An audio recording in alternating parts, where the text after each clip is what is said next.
Hello friends, welcome to my YouTube channel Mind Maker Guruji. तो आज मैं जो टॉपिक स्टार्ट करने वाली हूँ उसका नाम है लाइफ प्रोसेसेस, या हिंदी में इसे हम कह सकते हैं जैव प्रक्रम। चलिए, तो अब हम स्टार्ट करते हैं न्यूट्रिशन से, यानी कि पोषण से। ठीक है, तो हम सभी जानते हैं कि इंडिया में बहुत सारे राज्य हैं और सबके खाने का तरीका या सबका जो भी पोषण लेने का तरीका है वो क्या है, थोड़ा थोड़ा डिफरेंट है। ठीक है, कई सारे, जैसे यूपी में ही आप जनरली ले लीजिए तो हम मेनली क्या खाना पसंद करते हैं, रोटी चावल, ये सारी चीज़ें हम खाना पसंद करेंगे। ठीक, तो न्यूट्रिशन के बेसिस पे भी हम क्या कर सकते हैं, अब चूँकि हम बायोलॉजी पढ़ रहे हैं तो हमें एनिमल्स के अकॉर्डिंग देखना है या ऑर्गेनिजम्स के अकॉर्डिंग देखना है। ठीक है, तो न्यूट्रिशन में जब हम जाते हैं तो न्यूट्रिशन के अकॉर्डिंग हम एनिमल्स को 3 पार्ट्स में क्लासिफाई कर सकते हैं। ठीक है, पहला है हमारा हर्बीवोर्स। हर्बीवोर्स को अगर मैं डिफाइन करूं तो हर्बी मीन्स होता है related to some herbs, plants, यानी कि पौधे या पत्तियां, इनसे related. Vores means it is related to animals, यानी कि थोड़ा सा एनिमल से रिलेटेड है। तो हर्बीवोर्स मीन्स हो गया animals which depend on plant for their nutrition, यानी कि ऐसे जंतु जो अपने भोजन के लिए मेनली किस पे डिपेंडेंट होते हैं, पौधों पे या पेड़ पत्तियों पे डिपेंडेंट होते हैं, जो मेनली पेड़ पत्ते खाते हैं, उनको हम किस में रखेंगे, हर्बीवोरस एनिमल्स में। हर्बीवोरस एनिमल्स का एक एग्जाम्पल यहाँ पे मैं दे देती हूँ, डियर, यानी कि हिरण। ठीक, नेक्स्ट आता है हमारा कार्निवोरस एनिमल्स।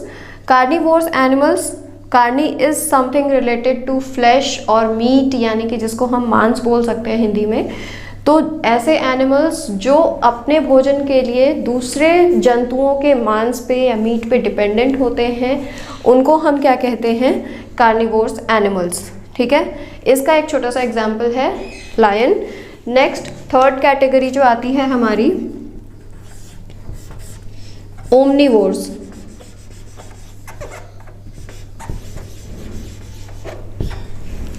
ठीक, ओमनी मीन्स होता है बोथ। ठीक है, ये जो टर्म यहाँ पे मैंने लिखा है ओमनी वोर्स। ठीक है, तो ओमनी मीन्स होता है बोथ, या हर जगह या हर सारी चीज़ें। ठीक है, तो ओमनीवोर्स मीन्स यानी कि ऐसे एनिमल्स जो अपने न्यूट्रिशन के लिए हर्बीवोर्स भी हैं और कार्निवोर्स भी हैं, यानी कि वो पेड़ पौधे पत्ते भी खाते हैं और फ्लैश और मीट भी खाते हैं। तो ऐसे एनिमल्स को हम क्या कहेंगे, ओमनीवोर्स। ठीक है,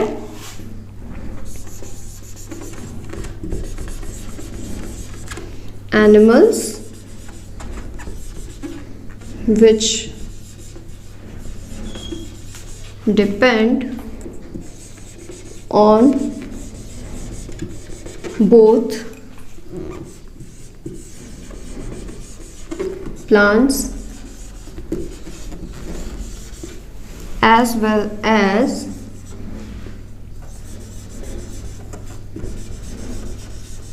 animals for their nutrition।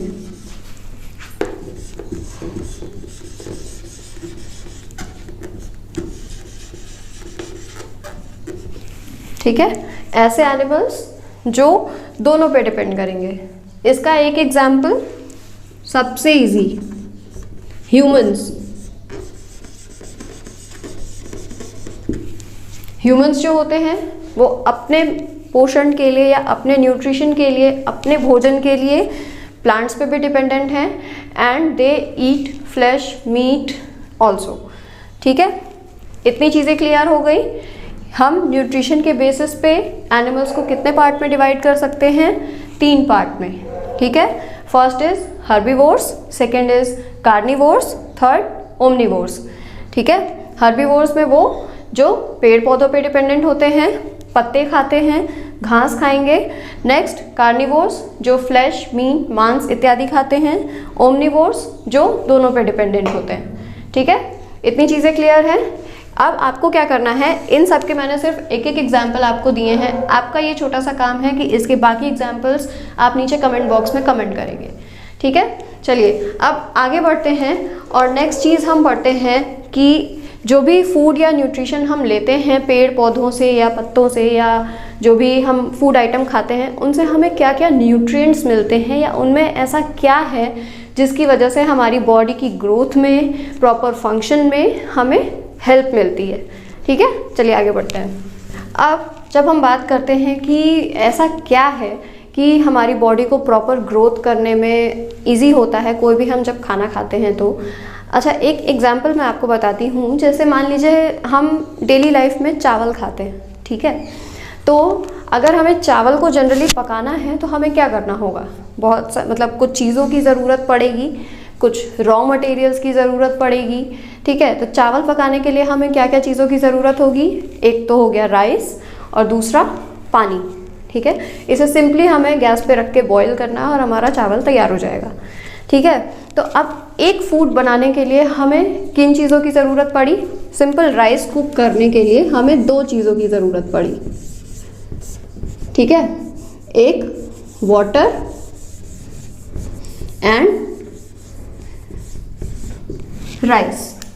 ठीक, तो इन दोनों चीज़ों को हम क्या कह सकते हैं, ये इसके क्या हैं, इंग्रेडिएंट्स हैं। ठीक है, ये दोनों क्या हैं इसके, अगर हमें राइस कुक करना है तो ये दोनों इसके क्या हो गए, इंग्रेडिएंट्स। ठीक, अब इन इंग्रेडिएंट्स में कुछ ऐसे पदार्थ होते हैं जो हमारी बॉडी की प्रॉपर ग्रोथ के लिए, फंक्शन के लिए बहुत ज़रूरी है और इसमें प्रेजेंट होते हैं, तो उनको हम क्या बोलेंगे, ऐसे पदार्थ जो इनमें प्रेजेंट हैं और हमारी बॉडी की ग्रोथ के लिए ज़रूरी हैं। ठीक है, तो उनको हम क्या बोलते हैं, न्यूट्रिएंट्स, यानी कि पोषक तत्व।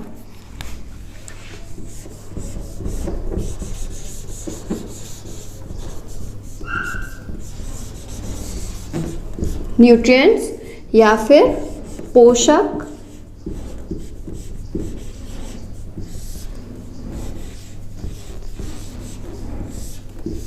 तत्व। पोषक से ही आपको समझ में आ जाना चाहिए, यानी कि पोषक यानी जो हमें पोषण दे रहे हैं। ठीक है, तो ऐसे कंपोनेंट्स जो वाटर में या राइस में प्रेजेंट हैं और हमारे प्रॉपर फंक्शनिंग के लिए, ब्रेन के डेवलपमेंट के लिए, बॉडी ग्रोथ के लिए, सारी चीज़ों के लिए ज़रूरी हैं, उनको हम क्या बोलेंगे, न्यूट्रिएंट्स। ठीक है, अब ऐसा तो नहीं है कि कोई एक न्यूट्रिएंट से ही हमारा काम हो सकता है। ठीक है, अलग अलग न्यूट्रिएंट्स होते हैं जिनकी हमें ज़रूरत होती है। तो आइए देख लेते हैं वो न्यूट्रिएंट्स कौन कौन से हैं। मेजर न्यूट्रिएंट्स जो हमारे बॉडी में हमें ज़रूरत है वो होते हैं, फर्स्ट है हमारा carbohydrates,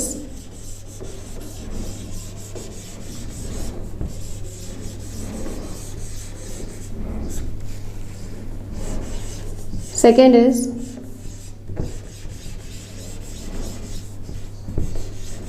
proteins,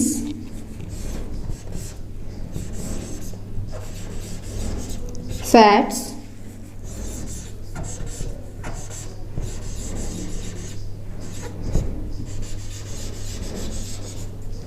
vitamins,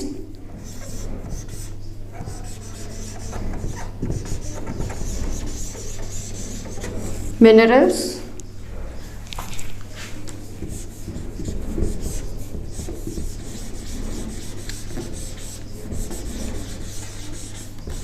rough as, या इनको हम डाइटरी फाइबर्स भी बोल सकते हैं। ठीक है, तो ये मेनली हमारे जो होते हैं, ये न्यूट्रिएंट्स हमारी बॉडी में हमें ज़रूरत होती है, जिसके थ्रू हमारी बॉडी प्रॉपर फंक्शन करती है। कार्बोहाइड्रेट्स, प्रोटीन्स, फैट्स, या इसको हम वसा कह सकते हैं, विटामिन्स, ये कई टाइप्स के होते हैं, कई सारे होते हैं, ये भी मैं आपको बताऊंगी। मिनरल्स या खनिज लवण,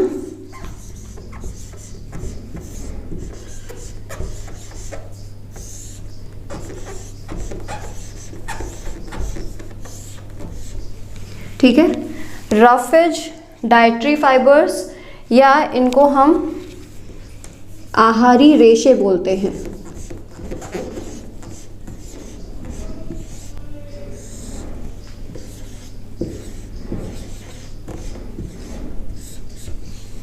ठीक है, इनको हम क्या बोलते हैं, आहारी रेशे।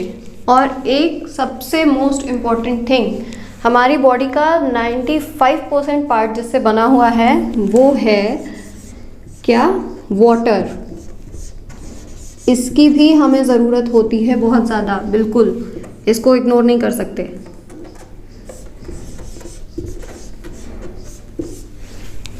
ठीक है, तो ये मेनली हमारे न्यूट्रिएंट्स हैं 6 या 7 जो भी, ये हम चलते हैं एक एक करके पढ़ते हैं कि इसमें कार्बोहाइड्रेट्स अगर हमारी बॉडी में प्रॉपर हैं तो उनसे हमें क्या फ़ायदा होगा, या अगर नहीं है तो क्या नुकसान हो सकता है, प्रोटीन्स का क्या काम है, फैट्स का क्या है, सारे न्यूट्रिएंट्स का अलग अलग फंक्शन है बॉडी में। तो एक एक करके इसको जान लेते हैं। ठीक है, सबसे पहले बात हम करते हैं कार्बोहाइड्रेट्स की। कार्बोहाइड्रेट्स के सामने मैंने लिखा हुआ है एनर्जी गिविंग फूड्स, यानी कि ऐसे भोज्य पदार्थ जिनसे हमें क्या मिलती है? ऊर्जा मिलती है। हमारे शरीर को कार्य करने के लिए जिन पदार्थों से ऊर्जा मिलेगी उनको हम किसके अंदर रखेंगे? कार्बोहाइड्रेट्स में आते हैं वो। ठीक है, कार्बोहाइड्रेट्स क्या करते हैं? जैसे ही हम ऐसे भोज्य पदार्थ खाएंगे, जैसे कि मैंने यहाँ एग्जाम्पल भी दिए हुए हैं कि कौन कौन सी चीज़ में मेनली हमारा कार्बोहाइड्रेट प्रेजेंट होता है।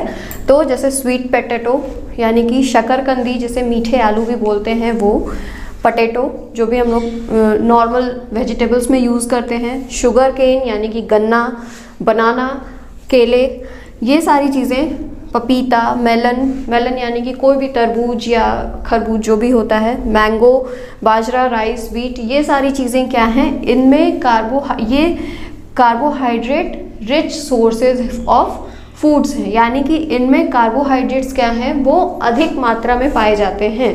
ठीक, तो अगर आप इन चीज़ों को खाते हैं तो आपको क्या होगा? एनर्जी मिलेगी शरीर को काम करने के लिए। ठीक, अब एक चीज़ आती है कि कार्बोहाइड्रेट्स, और एक चीज़ मैंने मेंशन की थी, फैट्स। ठीक, फैट्स को भी क्या होता है? फैट्स को भी हम एनर्जी गिविंग फूड्स के अंडर ही रखते हैं। फैट्स से भी हमें एनर्जी मिलती है, लेकिन फैट्स क्या होते हैं? वो हमें कार्बोहाइड्रेट से ज़्यादा एनर्जी देते हैं। ठीक है, तो कार्बोहाइड्रेट से ज़्यादा एनर्जी हमें किस में मिलती है? फैट्स में मिलती है। और कार्बोहाइड्रेट्स के सोर्सेज क्या क्या हैं? स्वीट पोटैटो, ये सारी चीज़ें मैंने आपके सामने लिखी हुई हैं। चलिए, तो मैंने इसके पहले आपको फैट्स के पहले क्या बताया था? कार्बोहाइड्रेट्स बताए थे कि उन्हें हम क्या कहते हैं? एनर्जी गिविंग फूड्स कहते हैं। और उसके मैंने आपको एग्जांपल्स भी दिए थे, उसके सोर्सेस क्या क्या होते हैं, कहाँ कहाँ से हमें कार्बोहाइड्रेट ज़्यादा मिलता है। Next is fats. फैट्स को भी हम क्या कहते हैं? एनर्जी गिविंग फूड कहते हैं। और इनफैक्ट ये हमें कार्बोहाइड्रेट से ज़्यादा एनर्जी देते हैं।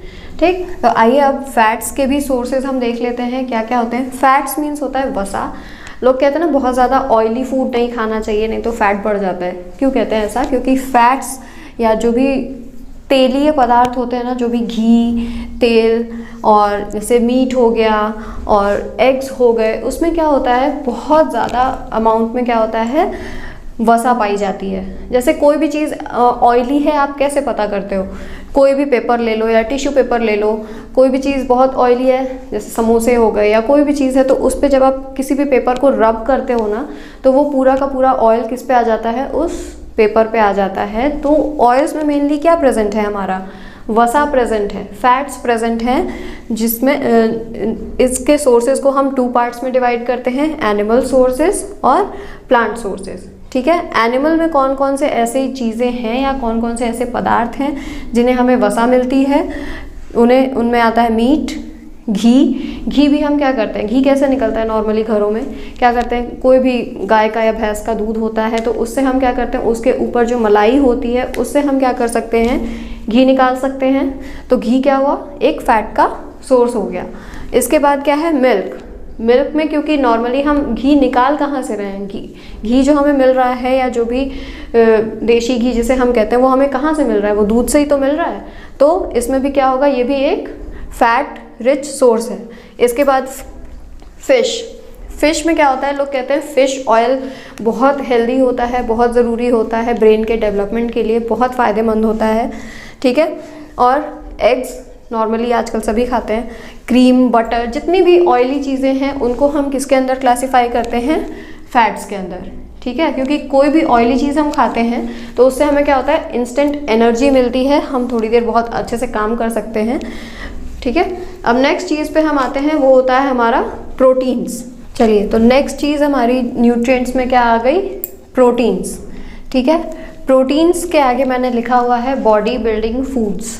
आपने ये सुना होगा, जनरली जो लोग जिम जाते हैं उनको प्रोटीन्स की बहुत ज़रूरत होती है, उनको प्रोटीन पाउडर एक्चुअली रिकमेंड किया जाता है जनरली पीने के लिए। सो उनको प्रोटीन्स ही क्यों दिए जाते हैं, क्योंकि ये जो प्रोटीन्स हैं वो हमारे क्या होते हैं, बॉडी बिल्डिंग फूड्स होते हैं या शरीर वर्धक भोजन होते हैं।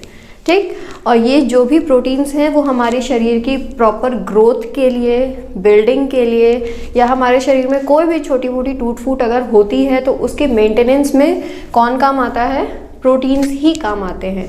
इसीलिए इनको हम क्या कहते हैं, शरीर वर्धक भोजन या बॉडी बिल्डिंग फूड्स। ठीक, तो अब सोर्सेज भी देख लेते हैं प्रोटीन्स के कि कहाँ कहाँ अवेलेबल है सोर्सेज, हम कौन सी ऐसी चीज़ें लें जिनसे हमें ज़्यादा से ज़्यादा अमाउंट में प्रोटीन्स मिले। ठीक, तो प्लांट सोर्सेज में क्या क्या आ जाएंगी, जितनी भी दाल होती है, चना, मूंग, कोई भी दाल हुई, उसमें सबसे ज़्यादा प्रोटीन पाया जाता है। ठीक, घर वाले एक्चुअली हमेशा रिकमेंड भी करते हैं कि दाल ज़्यादा खाना चाहिए, उसमें ज़्यादा प्रोटीन होता है, बहुत फ़ायदे की चीज़ होती है। बीन्स हो गई या सोयाबीन हो गया, इन सब में क्या है, प्रोटीन रिच अमाउंट में प्रेजेंट होता है। और ये सारी चीज़ें जो आइटम्स मैंने प्लांट सोर्सेज के अंदर क्यों लिखी है, क्योंकि ये सारी चीज़ें मुझे कहाँ से मिलती हैं, प्लांट से ही मिलती हैं। कोई भी दाल होगी तो वो कहाँ से मिलेगी, प्लांट से मिलेगी। इसीलिए मैंने इनको प्लांट सोर्सेज के अंदर क्लासिफाई किया है। ठीक है, एनिमल सोर्सेज में meat, fish, paneer, milk, eggs वगैरह ये सारी चीज़ें आ गई। ये एनिमल सोर्सेज के अंदर क्यों हैं, क्योंकि ये सारी चीज़ें हमें कहीं ना कहीं से, इनका सोर्स क्या है, एनिमल्स हैं। एग्स एनिमल से मिलते हैं, मिल्क काऊ या बफेलो से मिलता है, पनीर भी हम कहाँ से बनाते हैं, मिल्क से ही बनाते हैं, तो इनडायरेक्टली ये भी क्या हुआ, हमें एनिमल से ही मिला। इसीलिए ये सारी चीज़ें हमने किसके अंदर क्लासिफाई की हैं, एनिमल सोर्सेज के अंदर हमने इसको क्लासिफाई किया है। ठीक, नेक्स्ट जो पॉइंट आता है हमारा प्रोटीन्स के बाद, नेक्स्ट न्यूट्रिएंट मैंने आपको बताया था विटामिन्स। विटामिन्स का भी बहुत मेजर रोल है, बहुत डिफरेंट टाइप्स के विटामिन्स होते हैं, उसको मैं आपको अभी एक चार्ट के थ्रू समझा देती हूँ, वो ज़्यादा इजीली आपको समझ में आएगा। ठीक है, चलिए नेक्स्ट जो न्यूट्रिएंट है हमारा वो क्या है, विटामिन्स। ठीक है, विटामिन्स का मेन फंक्शंस क्या होता है हमारी बॉडी में कि आजकल वैसे ही बहुत सारे, जैसे एक पैंडेमिक फैला हुआ है कोविड-19, ठीक है, तो उससे बचने के लिए सबसे ज़्यादा लोग प्रिकॉशन क्या बताते हैं कि अपने आप को हेल्दी रखो और अपना इम्यून सिस्टम बढ़ाओ, ऐसी चीज़ें खाओ जिससे कि तुम्हारा इम्यून सिस्टम क्या हो, इम्प्रूव हो। ठीक है, तो इम्यून सिस्टम कैसे इम्प्रूव होगा, यानी कि हमें ऐसी चीज़ें लेनी पड़ेंगी अपनी डाइट में जो कि हमारे बॉडी को प्रोटेक्ट कर, जिसमें ऐसे न्यूट्रिएंट्स प्रेजेंट हों जो कि हमारी बॉडी को क्या करें, डिजीजेस से प्रोटेक्ट करें। यानी कि वो सारे फूड्स जो हम लें वो विटामिन रिच होने चाहिए, यानी कि उसमें विटामिन ज़्यादा मात्रा में पाया जाना चाहिए। ठीक है, तो विटामिन्स का मेन फंक्शन यही होता है कि वो हमारी बॉडी को या हमारे शरीर में रोग प्रतिरोधक क्षमता का विकास करता है, या हमारे शरीर में रोगों से लड़ने की क्षमता को क्या करता है, बढ़ाता है। ठीक है, तो विटामिन्स देखिए कई टाइप के होते हैं, कई सारे विटामिन्स आपने सुने होंगे, ए, सी, डी, ई, के। ठीक है, ये सारे क्या हैं, कुछ एग्जाम्पल्स हैं विटामिन्स के। ठीक है, यहाँ पे मैंने कुछ आपको एक चार्ट के फॉर्म में बताए हैं, बाकी जो भी होंगे वो आपका एक छोटा सा होमवर्क है कि बाकी जो भी हैं वो आप मुझे नीचे कमेंट बॉक्स में ज़रूर बताएंगे कि इनका कौन से विटामिन्स हैं, उनके सोर्सेज क्या हैं और उनका मेन फंक्शन क्या है। ठीक है, तो विटामिन में सबसे पहले हम विटामिन ए की बात करते हैं, तो इसके सोर्सेज क्या आएंगे, मिल्क, फिश ऑयल। ठीक है, ये यहाँ पे मैंने सिर्फ 2 सोर्सेज बताए हैं, बाकी और भी हैं, वो आपको खुद से रिसर्च करना पड़ेगा, थोड़ा सा मेहनत आपको भी करनी पड़ेगी पढ़ने के लिए। सो विटामिन ए के सोर्सेज क्या क्या हैं, मिल्क, फिश ऑयल, और इसका मेन फंक्शन क्या होता है कि हमारी जो स्किन है या जो हमारी आइज़ हैं उसको क्या करना है, ये हेल्दी रखता है। ठीक है, कई सारे विटामिन्स यहाँ पे मैंने मेंशन किए हैं। इनकी डेफिशिएंसी से भी, मतलब यानी इनकी कमी से, अगर इन विटामिन्स की हमारे शरीर में कमी हो जाएगी तो क्या होगा, क्योंकि विटामिन्स का मेन फंक्शन क्या है या मेन काम क्या है उनका, हमारी बॉडी को रोगों से बचाने का है। तो क्या करेंगे, हमारी बॉडी में कई सारे रोग हो सकते हैं इन विटामिन्स की कमी से, वो मैं आपको आगे चल के बताऊंगी। ठीक है, तो इसका मेन फंक्शन क्या है इस विटामिन ए का, ये हमारे स्किन को और आइज़ को क्या करता है, हेल्दी रखता है, हेल्दी रखने में मदद करता है। चलिए, विटामिन सी सोर्सेज में हमने क्या लिखा है, ऑरेंज यानी कि संतरा, गुआवा यानी कि अमरूद, और टमेटो यानी कि टमाटर जो नॉर्मल हम लोग वेजिटेबल्स में यूज़ करते हैं, लेमन यानी कि नींबू। ठीक है, नींबू सभी के घरों में होता है, सब यूज़ करते हैं, वो सबसे ज़्यादा विटामिन सी का अच्छा सोर्स है। ठीक है, और ये क्या करता है, विटामिन सी मेनली हमारी बॉडी में रोग प्रतिरोधक क्षमता को बढ़ाने का काम करता है। ठीक, अब आते हैं विटामिन डी पे। ठीक, एक एग्जांपल देती हूँ, लोग सर्दियों में या ऐसे भी जनरली सुबह सुबह मॉर्निंग वॉक पे जाना पसंद करते हैं और सर्दियों में धूप में बैठना ज़्यादा पसंद करते हैं। क्यों? क्योंकि जो हमारी सन रेज हैं या सनलाइट है, सुबह की जो हल्की धूप होती है, उसमें क्या प्रेजेंट होता है, हमारा विटामिन डी, और वो सोर्स मैंने यहाँ पे मेंशन नहीं किया है। ठीक है, कुछ अदर सोर्सेज हैं, मिल्क, बटर, फिश और लिवर। ठीक, यानी कि मिल्क मीन्स दूध, बटर मक्खन जो भी हम मलाई वगैरह से निकालते हैं या जो मार्केट में भी इजीली अवेलेबल होता है, फिश और लिवर एनिमल्स के लिवर से, यहाँ पे मैंने मतलब कि एनिमल्स के जो लिवर होते हैं एक बॉडी का पार्ट होता है, उसमें सबसे ज़्यादा क्या पाया जाता है, विटामिन डी पाया जाता है। तो विटामिन डी नॉर्मली सनलाइट में भी पाया जाता है, और इसका मेन, लोग क्यों कहते हैं कि धूप में बैठो इससे ज़्यादा विटामिन डी मिलेगा, उससे क्या फ़ायदा होता है, हमारी बोन्स को जो होता है वो कैल्शियम मिलता है। ठीक है, कैल्शियम जो भी हमारे बॉडी में, जैसे अगर हम कोई भी चीज़ खा रहे हैं जिसमें कैल्शियम प्रेजेंट है, तो वो क्या करेगा, वो विटामिन डी की हेल्प से हम क्या कर सकते हैं, यूज़ कर सकते हैं अपनी बॉडी के फॉर्मेशन के लिए। ठीक है, कैल्शियम कहाँ यूज़ होता है हमारी बॉडी में, हमारे जो बोन्स हैं, हमारे शरीर की जो हड्डियाँ हैं, वो किसकी बनी हुई हैं, कैल्शियम की बनी होती हैं। ठीक, तो उनकी मजबूती के लिए हमको क्या चाहिए, विटामिन डी चाहिए। ठीक है, क्योंकि ये कैल्शियम को एब्जॉर्ब करने में, कैल्शियम क्या को यूज़ करने में हमारी बॉडी में सहायता करता है। ठीक, अब नेक्स्ट है हमारा विटामिन डी। इसमें एक चीज़ होती है विटामिन बी कॉम्प्लेक्स। ठीक है, कॉम्प्लेक्स, कोई भी चीज़ को के आगे हम कॉम्प्लेक्स नाम यूज़ कर रहे हैं, इसका मतलब ये होता है कि वो कई छोटी छोटी चीज़ों का क्या है, समूह है। ठीक है, तो इसी तरीके से विटामिन बी में क्या होता है, कई सारे विटामिन्स का एक छोटा सा समूह होता है, जिन्हें हम मिला के क्या बोलते हैं, विटामिन बी कॉम्प्लेक्स। इसके रिच सोर्सेज क्या हैं, लिवर, व्हीट, राइस। ठीक, विटामिन बी कॉम्प्लेक्स हमारी बॉडी में थोड़ी मात्रा में ही आवश्यक होता है, लेकिन इसका मेन फंक्शन यही है कि ये हमारी बॉडी को रोगों से लड़ने में सहायता करता है। ठीक है, तो ये इतनी चीज़ हो गई आपके विटामिन्स के बारे में। ठीक, इसमें अगर आपको कोई भी डाउट हो, अभी तक जितना मैंने पढ़ाया, जो भी समझाया, कार्बोहाइड्रेट्स, फैट्स, प्रोटीन, विटामिन, जो भी चीज़ें मैंने बताई हैं, अगर इसमें आपको कहीं भी कोई भी डाउट होगा तो प्लीज़ कमेंट सेक्शन में ज़रूर कमेंट करिएगा। और अगर ये वीडियो आपको पसंद आ रही है तो लाइक, शेयर और सब्सक्राइब करना ज़रूर मत भूलिएगा, ज़रूर करिएगा, सब्सक्राइब हमारे चैनल को ज़रूर करिए। ठीक है, अब नेक्स्ट न्यूट्रिएंट जो हमारा आता है, मिनरल्स या खनिज लवण जिन्हें हम कहते हैं।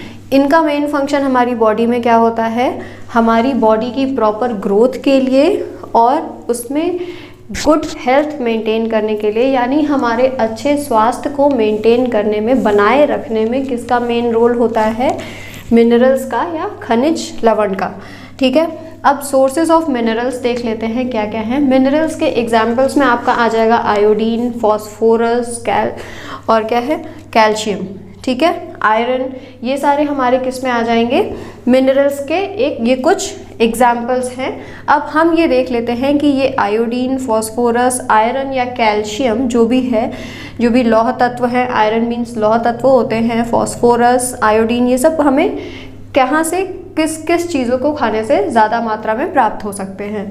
आयोडीन जो होता है वो एक एडवर्टीज़मेंट आपने देखा होगा, आयोडीन सॉल्ट या टाटा नमक का जो भी विज्ञापन आता है आपने उसको देखा होगा, तो उसमें हर किसी भी कोई भी सॉल्ट का विज्ञापन आता है उसमें क्या कहते हैं, आयोडीन युक्त नमक खाना चाहिए। क्यों खाना चाहिए?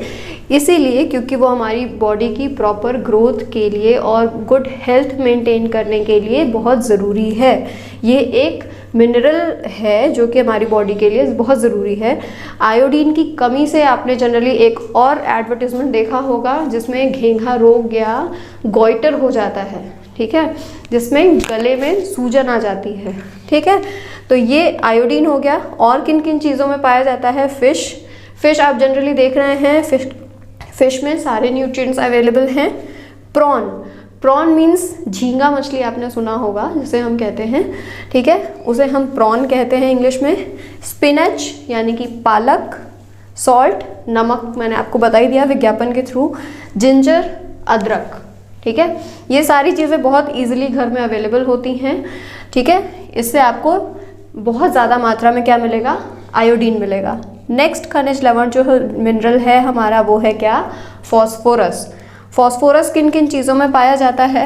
दूध में, केले में, चिली मीन्स मिर्च में, वीट गेहूं जो डेली हम चपाती खाते हैं उसमें, राइस चावल डेली यूज़ होता है हमारे खाने में, आयरन यानी कि लौह पदार्थ या लौह तत्व जो होते हैं वो भी हमारी बॉडी के लिए बहुत इसेंशियल हैं या बहुत आवश्यक हैं, ठीक है। ये किन में पाया जाएगा? लिवर में। किसी भी एनिमल का जो लिवर है, जो लोग मीट खाना पसंद करते हैं या जो भी हमारे क्या हैं कार्निवोरस एनिमल्स वगैरह हैं, वो क्या करेंगे? वो लिवर खा सकते हैं। और स्पिनच अगेन पालक में आयरन बहुत मिलता है। ये सारा ये आपने कई लोगों के मुंह से सुना होगा। नॉर्मली घर में जो हमारी बूढ़ी औरतें या दादी अम्मा होती हैं वो भी जनरल लैंग्वेज में भी बता देती हैं। एप्पल, एक सेइंग है, an apple a day keeps a doctor away, ठीक है, यानी कि अगर आप रोज़ एक एप्पल खाते हो तो आपको डॉक्टर के पास जाने की कोई भी ज़रूरत नहीं है। क्यों ज़रूरत नहीं है? क्योंकि वो एक आयरन रिच सोर्स है। एक इसको आयरन रिच सोर्स को हम किस में रखते हैं? मिनरल्स में रखते हैं। और मिनरल्स का मेन काम ही क्या है? हमारी बॉडी की अच्छी हेल्थ को मेंटेन करना, ठीक है। फिर कैल्शियम हमें दूध से मिल जाता है, अंडे से मिल जाता है, ठीक है, और भी इसके कई सारे सोर्सेज होंगे। फिर next and last is dietary fibres या वाटर, ठीक है। डाइटरी फाइबर्स जिसको हम रफेज भी बोलते हैं, एक और टर्म इसके लिए यूज़ किया जाता है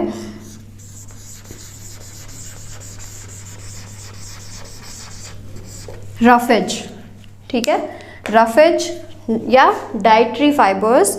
और पानी, सभी को पता है कि हमारी जो बॉडी है वो क्या है, 95% तक हमारी बॉडी में पानी ही है। और डाइटरी फाइबर्स क्या करते हैं? ये हमारी बॉडी को ऐसा कुछ प्रोवाइड नहीं करेंगे, न्यूट्रिशन प्रोवाइड नहीं करेंगे, लेकिन जो जैसा कि मैंने आपको बताया कि हम कोई भी चीज़ खाते हैं तो उसके साथ साथ क्या होता है, हमारी बॉडी की क्लीनिंग की भी ज़रूरत होती है, साफ़ सफाई भी अंदर से होनी चाहिए ना।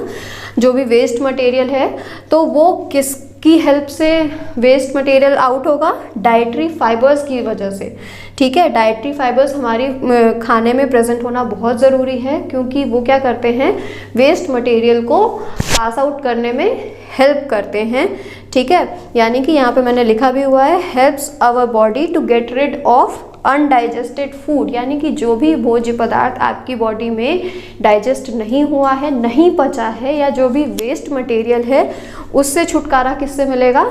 ये डाइटरी फाइबर्स या रफेज के थ्रू, या आहारी रेशे इनको बोला जाता है, ठीक है।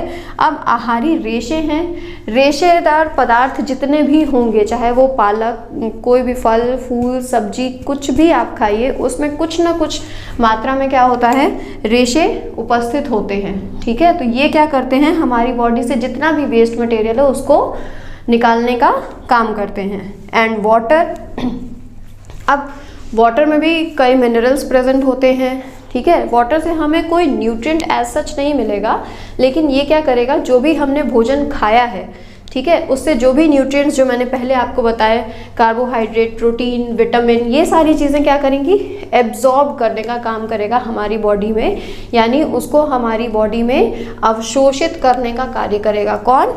जल की ही सहायता से वो क्या करेगा, विभिन्न हमारी जो बॉडी में सेल्स हैं, जो अलग अलग टाइप की सेल्स हैं, कोशिकाएं हैं, उन तक क्या होंगे, अलग अलग न्यूट्रिएंट्स पहुंचेंगे और वो वहाँ अवशोषित हो जाएंगे, यानी कि वो वहाँ पे यूज़ किए जाएंगे।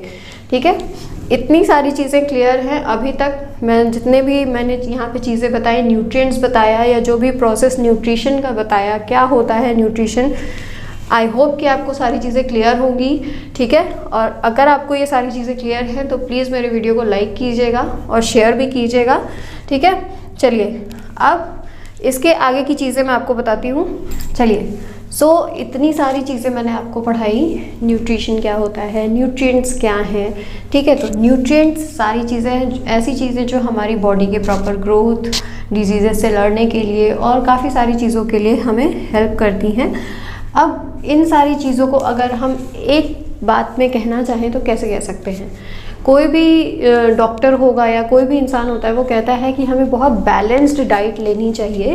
बैलेंस्ड डाइट का मतलब क्या होता है? बैलेंस्ड डाइट यानी कि संतुलित आहार। ऐसा नहीं है कि संतुलित आहार लेना है तो हम खाने की क्वांटिटी के बारे में बात कर रहे हैं। संतुलित आहार से हमारा मतलब खाने की क्वालिटी से, यानी कि उसकी गुणवत्ता से होता है, और क्वांटिटी उसकी मात्रा से नहीं है।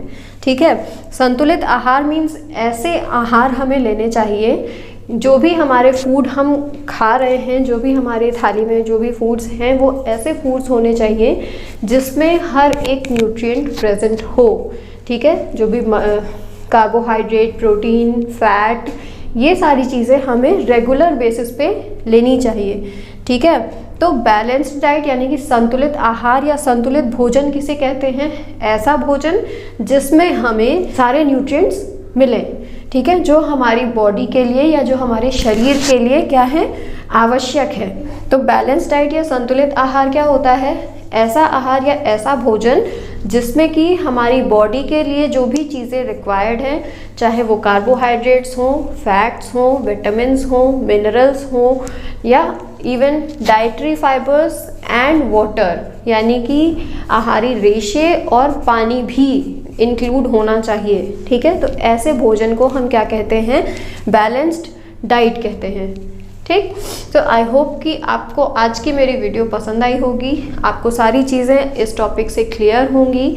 ठीक, अगर सब कुछ सही है, सब कुछ क्लियर है, कोई भी डाउट हो तो आप प्लीज़ कमेंट सेक्शन में लिखिए, मैं ज़रूर वो डाउट क्लियर करने की कोशिश करूँगी। और अगर आपको सब कुछ समझ में आ गया है तो प्लीज़ एक लाइक तो बनता है, और वीडियो को शेयर भी ज़रूर कीजिएगा, चैनल को सब्सक्राइब कीजिए, और ज़्यादा इन्फॉर्मेशन के लिए आप गूगल प्ले स्टोर से माइंड मेकर गुरुजी ऐप भी डाउनलोड कर सकते हैं।